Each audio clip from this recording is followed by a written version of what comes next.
tardes. Vamos a continuar tratando la exposición con el tema de intervención coronaria percutánea. Los objetivos como tal de la clase van a ser conocer los diferentes conceptos de ICP, las indicaciones de la terapia de reperfusión, así como conocer las indicaciones farmacológicas y las complicaciones relacionadas al infarto agudo miocardio. Por último, vamos a dar algunas conclusiones. Como introducción, tenemos que la ICP primaria es el tratamiento de reperfusión preferido para los pacientes con infarto agudo miocardio en las primeras 12 horas tras el inicio de los síntomas. Vamos a tener diferentes tipos de ICP. Vamos a tener, por ejemplo, la ICP primaria, la cual es una ICP emergente, la cual se va a realizar con balón o stent u otro dispositivo, pero en esta no va a haber antecedente o no se va a realizar un tratamiento fibrinolítico.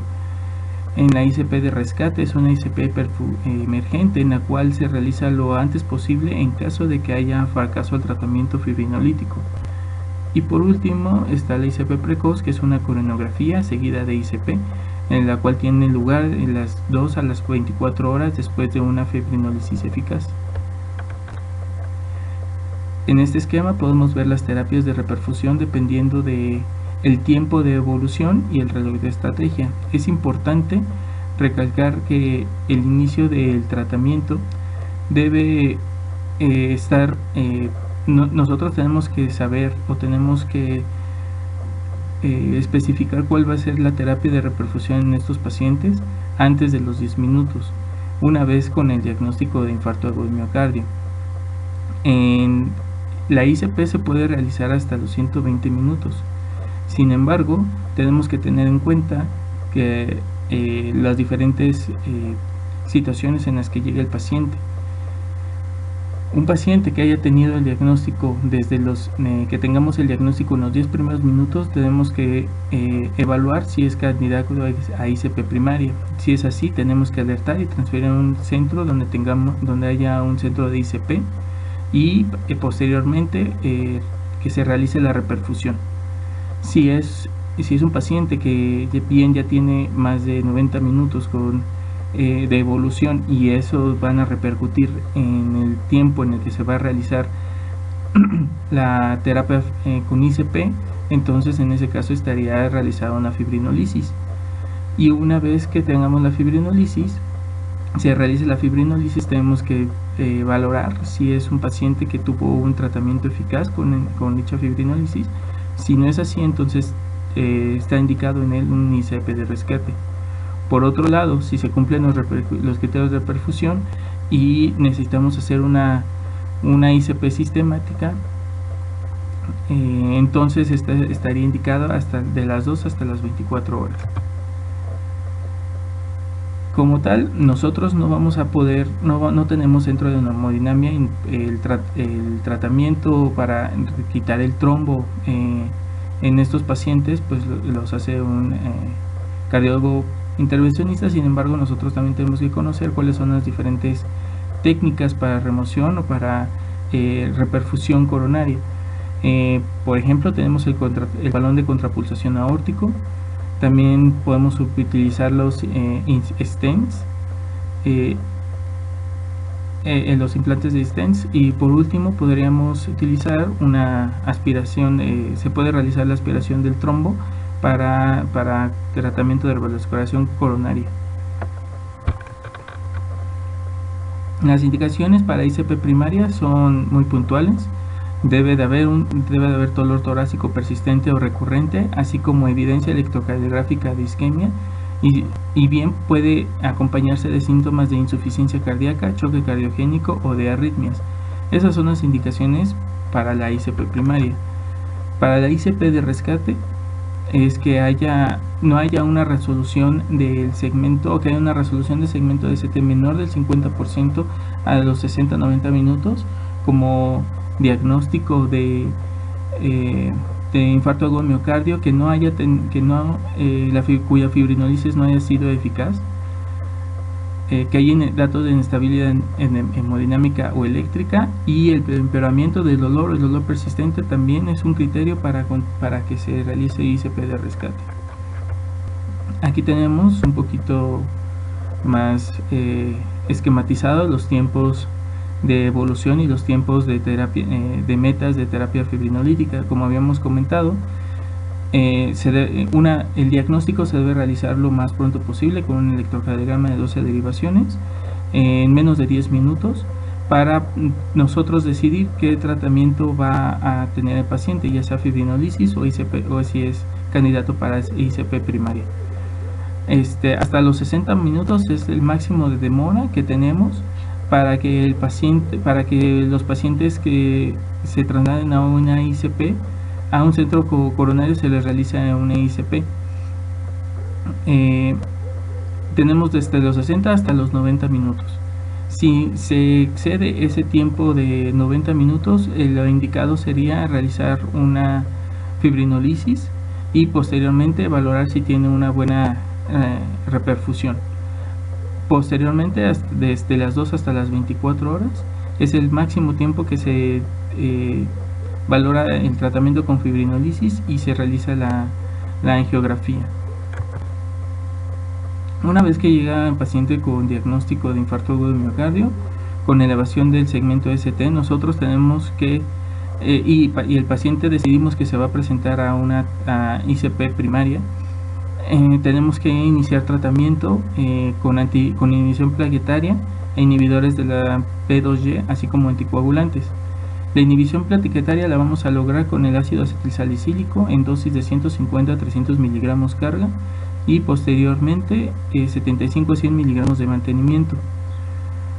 Se debe también iniciar tratamiento con inhibidores de la P2Y, el prasugrel de 60 miligramos carga y 10 miligramos de mantenimiento, o ticagrelor de 180 miligramos carga y 90 de mantenimiento. Por último, podemos utilizar también clopidogrel de 60 miligramos carga y 150 de mantenimiento. Como anticoagulantes, utilizamos heparina no fraccionada de 70 a 100 unidades kilogramo de peso, o bien podemos utilizar enoxaparina 0.5 miligramos kilogramo dosis IV, o la bicalirudina de 0.75 miligramos kilogramo bolo y posteriormente en bomba de infusión 1.75 miligramos kilogramo hora. Lo que nos dice la evidencia, por ejemplo, se hizo el estudio Clarity TIMI 28, en el cual se reclutaron 3.491 pacientes con diagnóstico de infarto agudo al miocardio, a los cuales en las primeras 12 horas de evolución, a los cuales se les inició tratamiento antiagregante plaquetario, así como tratamiento con heparina, y a un grupo se le aleatorizó con clopidogrel y a otro se aleatorizó con placebo. Lo que se dieron cuenta fue que el tratamiento con clopidogrel reducía significativamente la muerte cardiovascular o la reinfarto o la isquemia a los 30 días, a diferencia de los pacientes que solamente se trataron con placebo. Por otro lado, se hizo el estudio Tritón, en el cual se comparó ticagrelor con clopidogrel y en el cual mostró que hubo que el prasugrel redujo significativamente el endpoint primario de eficacia, así como las tasas de reinfarto y revascularización urgente o de trombólisis. Y por último, se comparó el prasugrel con clopidogrel en el estudio Plato, en el cual también beneficiaba el uso del prasugrel en estos pacientes. ¿Qué es lo que también nos comenta la evidencia? ¿Qué es mejor? Si el paciente, ¿a qué paciente le va mejor? Si al paciente que se hace fibrinolisis o el paciente que se va a ICP primaria. Se hizo el estudio STREAM. Este estudio comentaba que como tal no hay una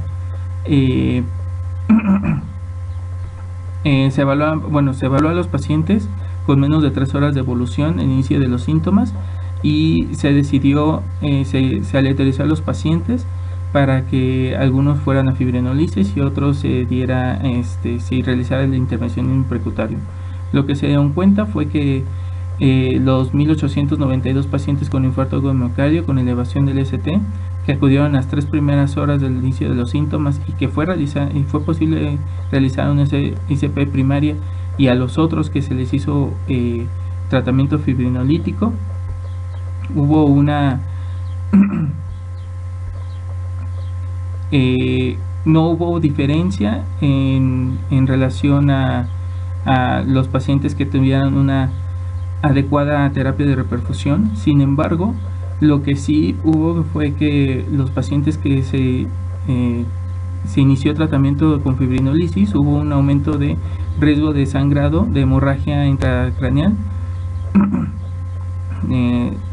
motivo por el que se prefiere la ICP primaria, pero como tal cualquier terapia de reperfusión puede ser válida para los pacientes, principalmente cuando los tiempos de espera o los tiempos o tenemos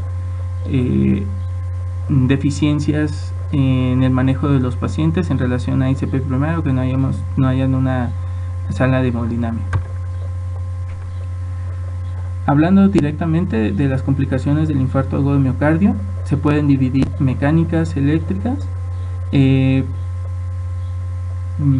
Hablando de la disfunción miocárdica o la insuficiencia cardíaca, también vamos a hablar de la disfunción del ventrículo izquierdo y ventrículo derecho, y las alteraciones de las arritmias y las alteraciones en la conducción. Como habíamos comentado, las complicaciones pueden ser mecánicas, como la rotura de pared libre, rotura de septo interventricular o rotura de un músculo papilar. También está asociado el síndrome de Dressler o derrame pericárdico, cuando se asocia una complicación a la pericarditis. La rotura de pared libre de ventrículo derecho puede presentarse durante la primera semana tras un infarto transmural, y esta se puede presentar de forma que haya dolor súbito, colapso cardiovascular o disociación electromecánica. Los factores de riesgo es que sea un paciente de edad avanzada y que bien no haya tenido una buena reperfusión con el tratamiento de fibrinolisis tardía. El diagnóstico como tal se realiza con electrocardiograma, con un ecocardiograma, y el tratamiento es estabilización hemodinámica del paciente primero, y posteriormente, si está indicado, una pericardiocentesis guiada por ecocardiograma para estabilización. Pero el tratamiento como tal y final va a ser una cirugía. Por otro lado, puede haber ruptura del septo interventricular, el cual cursa con deterioro clínico rápido e insuficiencia cardíaca aguda, así como choque cardiogénico. Se presenta en las primeras 24 horas después del infarto, y el diagnóstico se realiza con ecocardiografía y Doppler. El tratamiento es con el uso de un balón de contrapulsación intraaórtica para la estabilización hemodinámica. Sin embargo, al igual que en el caso previo, se debe realizar una cirugía temprana para pacientes con insuficiencia cardíaca grave. Otra complicación es la ruptura del músculo papilar, en la cual se va a presentar como insuficiencia mitral aguda, que ocurre desde los 2 a los primeros 7 días después de un infarto agudo de miocardio, por las roturas de las cuerdas tendinosas. Puede ser completa o afectar a una o más cabezas. La ruptura más común es la posteromedial y se presenta como deterioro hemodinámico agudo súbito con disnea aguda, edema pulmonar y choque cardiogénico. El diagnóstico, al igual que las complicaciones previas, es con un ecocardiograma, y el tratamiento como tal es al igual que el caso previo, con un balón de contrapulsación intraaórtico, y reduciendo la postcarga del paciente en el contexto de un paciente que está en choque cardiogénico. También puede presentarse pericarditis temprana o tardía. Esta va a ser mediada por el sistema inmune, que afecta al tejido pericárdico, secundaria a la necrosis, en el cual en los síntomas va a haber un dolor pleurítico, se puede auscultar roce pericárdico, va a haber cambios electrocardiográficos y derrame pericárdico. El tratamiento para estos pacientes es